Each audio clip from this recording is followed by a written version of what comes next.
এখন আমরা আছি শঙ্করপুর মৎস্য বন্দরে। বোটগুলো কিন্তু জোয়ারের সময় বোটগুলো সব ঢুকে গেছে এবং এখন মাছ তুলছে। দেখুন আমরা কত ধরনের মাছ দেখাবো।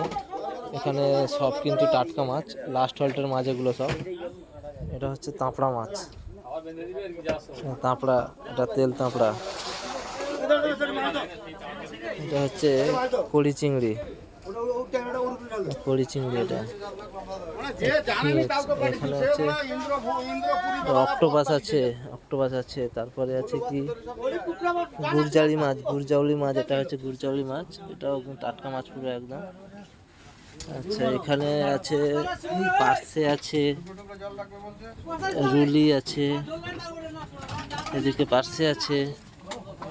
তারপর কিন্তু জ্যান্ত মাছ, টাটকা মাছ। টাটকা মাছ খেতে হলে কিন্তু আপনাদের অবশ্যই পেটুয়া অথবা শঙ্করপুরে আসতে হবে।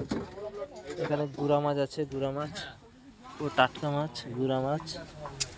এখানে আছে ঠিকরি আছে, এটা হচ্ছে চমচম, এটা কি ইলিশ, ইলিশ না সার্ডিন আছে। এখানে পাতা আছে, বড় সাইজের পাতা আছে। আর এখানে আমরা দেখাবো জ্যান্ত পুরো একদম টাটকা পমফ্রেট মাছ। টাটকা পমফ্রেটের কালারটা দেখুন, আঁশ আছে এখনো, এখনো আঁশ আছে পমফ্রেট মাছে, এখনো আঁশ আছে, এখনো আঁশ আছে পমফ্রেট মাছ আছে। ছোটো মাছ আছে, বাম আছে। এখান থেকে মাছ তারা বের করে যাচ্ছে। এটা হচ্ছে স্টোর, স্টোরের ভেতর থেকে মাছ বের করে যাচ্ছে।